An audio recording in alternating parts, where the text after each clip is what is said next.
Assalamualaikum warahmatullahi wabarakatuh.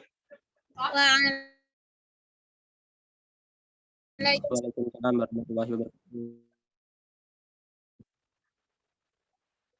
Okay, everybody, today we are from group 3, about tugas perkembangan biologis, motorik, kognitif, dan sosial emosional pada masa bayi. I'm going to introduce myself and remember. My name is Albina Piansyah, with ID number 88, and my team is Latifah with ID number 78, and Petia Midina with ID number 8. The first explained by Resti Latifah. Resti, time is yours.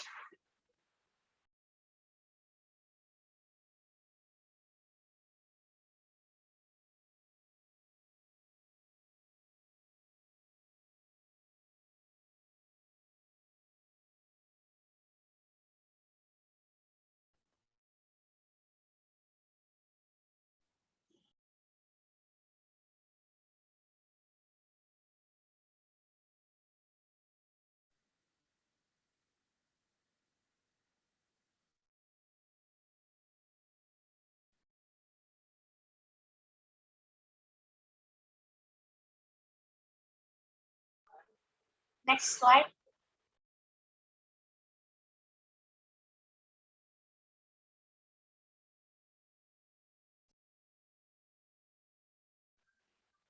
Resti.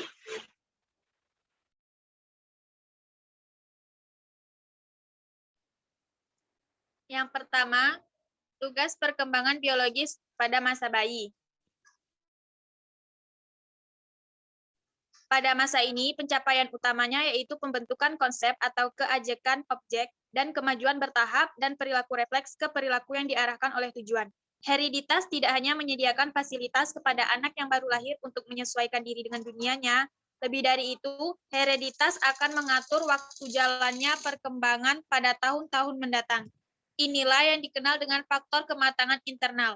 Kematangan mempunyai peranan penting dalam perkembangan biologis, akan tetapi faktor ini saja tidak mampu menjelaskan segala sesuatu tentang perkembangan biologis. Belajar mengambil makanan merupakan tugas perkembangan biologis pada masa bayi. Makanan merupakan kebutuhan biologis utama pada manusia. Dengan diawali oleh kemampuan mengambil dan memakan sendiri makanan yang dibutuhkannya, bayi telah memulai usaha memenuhi sendiri kebutuhan hidupnya. Oke, next slide lagi, yaitu tugas perkembangan motorik pada masa bayi.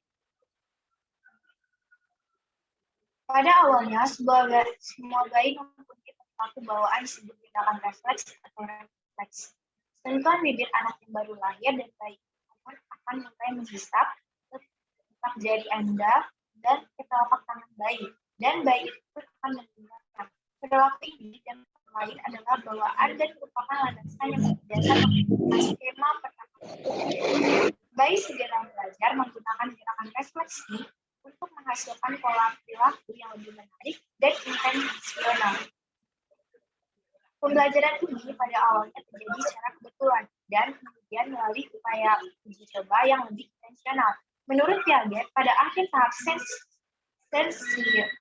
sensoris motoris, anak-anak telah beranjak dari pendekatan pemecahan masalah yang sebelumnya bersifat uji coba ke pendekatan yang lebih terencana. Untuk pertama kali, mereka dapat melambangkan objek dan peristiwa ke dalam pikiran. Sekarang, muncul apa yang disebut pikiran oleh kita. Tanda periode sensorimotor ialah perkembangan pemahaman tentang kejadian objek atau objek performance. Piaget berpendapat bahwa untuk anak-anak harus belajar bahwa objek adalah stabil secara fisik dan tetap ada sekalipun objek itu tidak ada di hadapan fisik anak itu. Jika anak mengembangkan pemahaman tentang keajekan objek, mereka telah melangkah setahap ke arah pemikiran yang lebih maju. Begitu mereka menyadari bahwa segala sesuatu ada di luar pandangan mereka, mereka dapat mulai menggunakan simbol untuk melambangkan benda ini ke dalam benak mereka sehingga mereka dapat menentukan. Beberapa tugas perkembangan yang muncul dan harus dikuasai oleh anak pada masa ini. Yang pertama yaitu belajar berjalan. Pada usia sekitar 1 tahun, tulang dan otot-otot bayi telah cukup kuat untuk melakukan gerakan berjalan. Berjalan merupakan puncak dari perkembangan gerak pada masa bayi. Yang kedua, belajar mengontrol cara-cara buang air. Mengontrol cara buang air bukan hanya berfungsi menjaga kebersihan, tetapi juga menjadi indikator utama kemampuan berdiri sendiri, mengendalikan diri, dan sopan santun. Anak yang sudah menguasai cara-cara buang air dengan baik, termasuk pada pemeliharaan kebersihannya, pada tahap selanjutnya akan mampu mengendalikan diri dan bersopan santun. Yang ketiga yaitu menguasai stabilitas jasmaninya. Pada masa bayi, kondisi fisiknya sangat stabil dan peka, mudah sekali berubah dan karena pengaruh dari luar. Pada akhir masa kanak-kanak, ia harus menjadi jasmaninya stabil, kuat, sehat, seimbang agar mampu melakukan kegiatan perkembangan selanjutnya. Next slide. Next slide. Slide by Tetiani. Tetiani, thank you.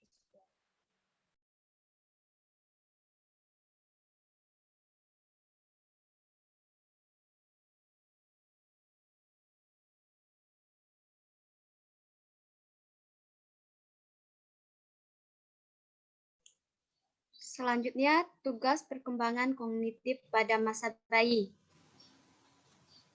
Beberapa tugas perkembangan yang muncul yang harus dikuasai oleh anak pada masa ini.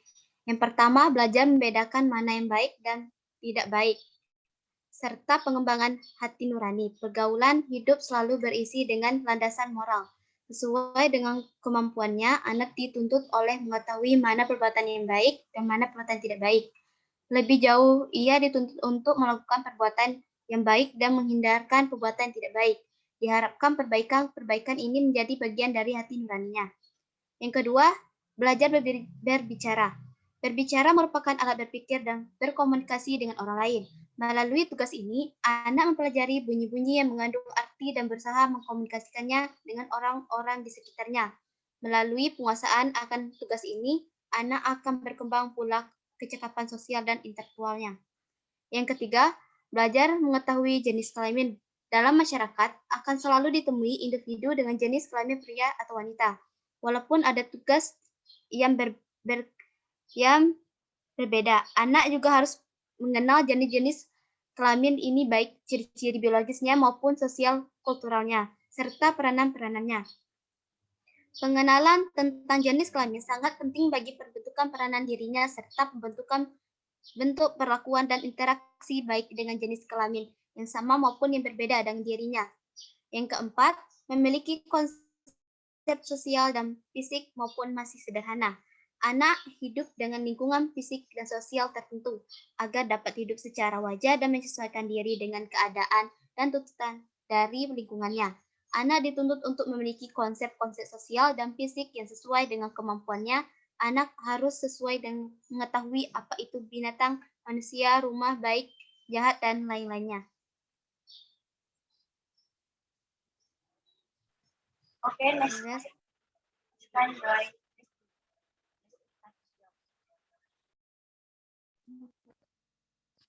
Tugas perkembangan sosial emosional pada masa bayi. Transmisi sosial digunakan untuk mempresentasikan pengaruh budaya terhadap pola berpikir anak.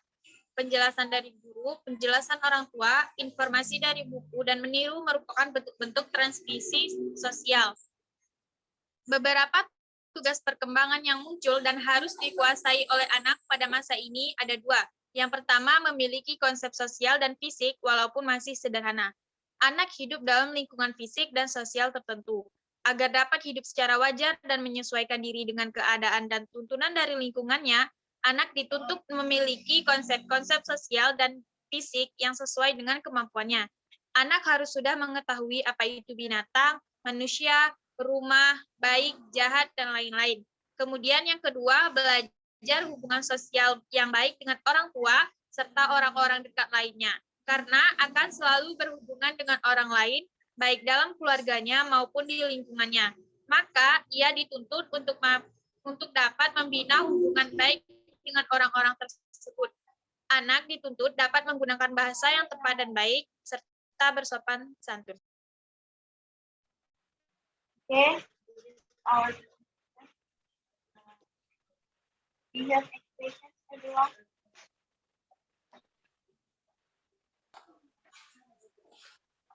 Izin bertanya moderator. Izin bertanya moderator. Bertanya moderator. Okay, the first question from Anak. Izin bertanya moderator. Baik, Assalamualaikum warahmatullahi wabarakatuh. Perkenalkan, saya Afifah Nafitria dengan NIM 095. Izin bertanya kepada kelompok penyaji.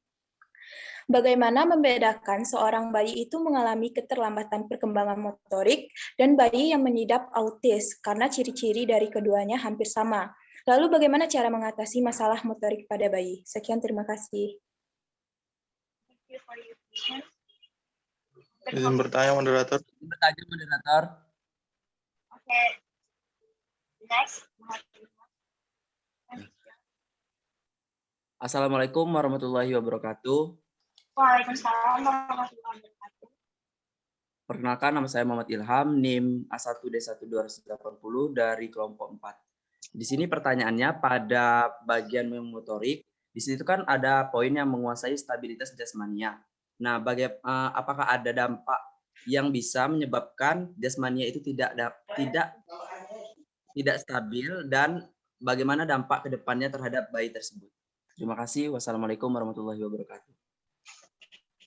Izin bertanya moderator. Thank you. Okay. Next, Adi Hamadi. Yours. Assalamualaikum warahmatullahi wabarakatuh. Waalaikumsalam. Pertanyaannya, apakah yang harus dilakukan orang tua untuk mengembangkan perkembangan kognitif pada bayi? Okay, thank you. To everybody, our patients, please write, listen.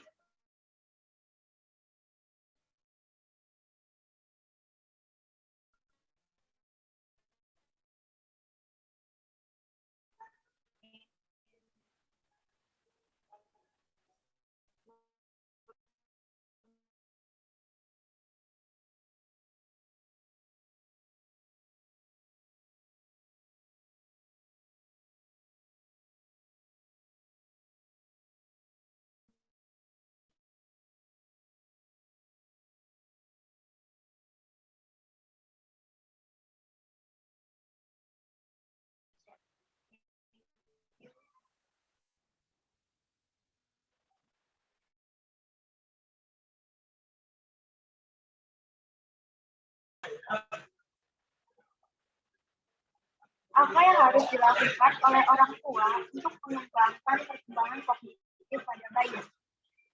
Nah, tugas orang tua untuk mengembangkan perkembangan kognitif pada bayi yaitu kan kognitif ini berhubungan dengan pengetahuan bayi. Maka dari itu, orang tua sangat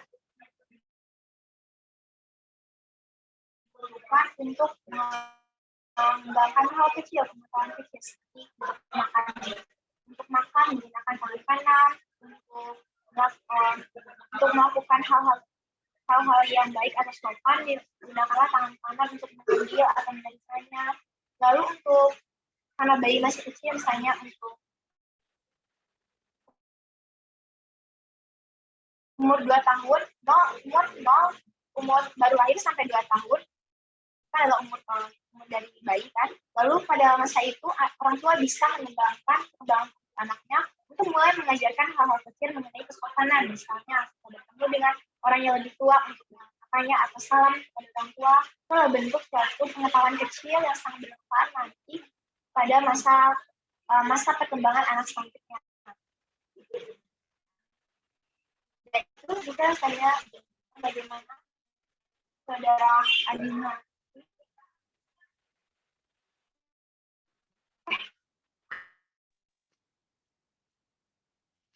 Baik, terima kasih.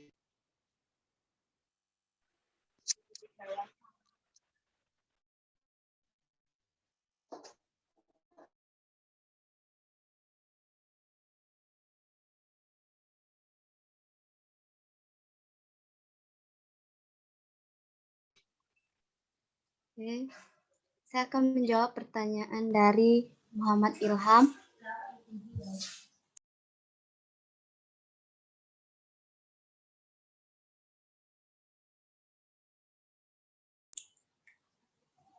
faktor yang dapat mengaruhi jasmani bayi yang tidak stabil dan bagaimana dampak terhadap bayi tersebut. Yang pertama, faktor yang mempengaruhi perkembangan jasmani pada bayi bisa lingkungan atau environment. Faktor lingkungan seperti lingkungan tempat tinggal, serta kondisi geografis dan bentuk interaksi sosial yang sangat mempengaruhi perkembangan jasmani seorang bayi. Yang kedua, jenis kelamin atau gendernya. Faktor jenis kelamin sangat berpengaruh pada perkembangan jasmani, khususnya pada menjelang pertumbuhan masa bayi. Yang ketiga ada hormon atau hormones. Pada hormon juga sangat mempengaruhi perkembangan jasmani pada bayi. Alasannya karena hormon mempengaruhi pada fungsi tubuh dan mengontrolnya. Selanjutnya yang keempat ada nutrisi atau nutrisi hal utama yang dibutuhkan dalam pertumbuhan dan perkembangan bayi. Kurangnya nutrisi bisa menyebabkan malnutrisi, ketidakseimbangan pada bayi. Jika sedangkan dampaknya bisa seperti memicu penyakit seperti obesitas atau anak mengalami kurus. Selanjutnya, fisik yang lemah pada bayi disebabkan karena kurangnya pembentukan perkembangan jasmani fisik dalam tubuh seorang bayi. Hal ini karena dilakukan kurangnya peran orang tua dalam peningkatan perkembangan saat bayi. Bagaimana?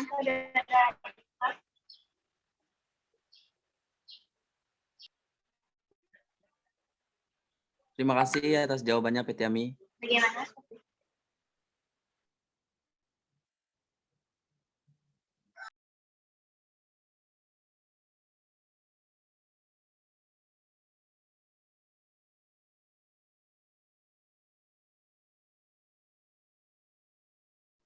Izin menjawab, moderator. Oke, Resti, time is yours. Baiklah, saya akan menjawab pertanyaan dari Saudara Afifah Nafitria. Pertanyaannya itu bagaimana membedakan seorang bayi itu mengalami keterlambatan perkembangan motorik dan bayi yang mengidap autis karena ciri-ciri dari keduanya hampir sama. Lalu bagaimana cara mengatasi masalah motorik pada bayi? Untuk membedakan bayi yang mengalami keterlambatan motorik dengan bayi yang autis itu kita bisa melihat ciri-ciri dari keduanya. Adapun ciri-ciri dari bayi yang mengalami keterlambatan motorik, yaitu kita kan tahu kalau perkembangan motorik itu terbagi menjadi motorik kasar dan motorik halus. Nah, ciri-ciri bayi yang mengalami keterlambatan motorik kasar yaitu yang pertama,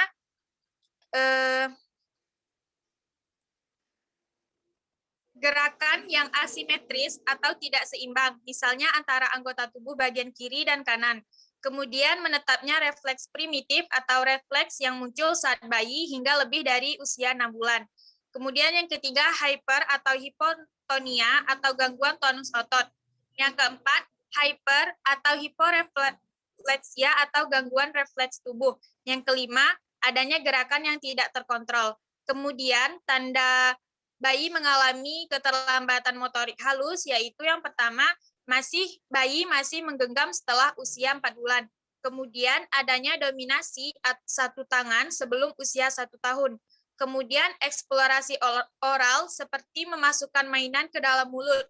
Masih sangat dominan setelah usia 14 bulan. Yang keempat, perhatian penglihatan yang inkonsisten. Dan yang kelima, tanda bahaya bicara dan bahasa atau ekspresif. Yang keenam, kurangnya kemampuan menunjuk untuk memperlihatkan ketertarikan terhadap suatu benda pada usia 20 bulan. Yang ketujuh, ketidakmampuan membuat frase yang bermakna setelah 24 bulan. Yang kedelapan, orang tua masih tidak mengerti perkataan anak pada usia 30 bulan. Kemudian, ciri-ciri dari anak yang mengalami autis, yaitu yang pertama, tidak melakukan kontak mata. Kemudian yang kedua,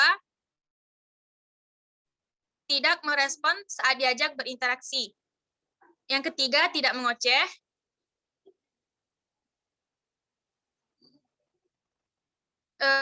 kemudian tidak bersosialisasi, kemudian berjuang untuk berkomunikasi, menunjukkan perilaku berulang, dan tidak mau menunjuk atau menggerakkan tubuh. Itulah ciri-ciri yang cara untuk membedakan anak yang mengalami keterlambatan motorik dengan autis. Kita dapat melihatnya berdasarkan ciri-ciri tersebut. Kemudian, bagaimana cara kita untuk mengatasi masalah keterlambatan motorik pada anak? Ada beberapa cara yang dapat dilakukan oleh orang tua, yaitu yang pertama, yaitu ada baiknya para orang tua bisa mengoptimalkan tumbuh kembang si kecil dengan memenuhi nutrisi anak yang bisa didapatkan dari ASI atau susu pendamping serta makanan padat. Kemudian, jangan pernah mengabaikan makronutrien. Beberapa penelitian menyebutkan bila pemberian kalsium, besi, dan vitamin A bila dikombinasikan dengan protein dapat bermanfaat bagi pertumbuhan si kecil. Cara mudah untuk memenuhi mikronutrien pada anak bisa dengan memberikan susu yang telah difortifikasi dengan vitamin serta mineral yang dibutuhkan anak. Kemudian, lakukan aktivitas fisik. Bermain bersama orang tua dengan anak dapat meningkatkan kedekatan dan menjadi sarana stimulus untuk si kecil. Selanjutnya, bagi orang tua, lakukanlah pemeriksaan untuk anaknya agar dapat mendeteksi lebih dini apakah terdapat keterlambatan atau gangguan pada tumbuh kembang si kecil. Yang terakhir yang dapat dilakukan yaitu stimulasi yang dapat diberikan kapanpun dan dimanapun. Baik, itulah jawaban dari saya. Thank you. Bagaimana saudara anak? Baik, terima kasih atas jawabannya, Saudari Resti. Saya jelas dan paham. Oke. Berakhirnya jawaban dari Resti tadi, maka berakhirlah presentasi kita pada hari ini. Saya sebagai moderator, apabila ada masalah, saya teman-teman kita sudahi. Wassalamualaikum warahmatullahi wabarakatuh. Waalaikumsalam. Waalaikumsalam. Wabarakatuh.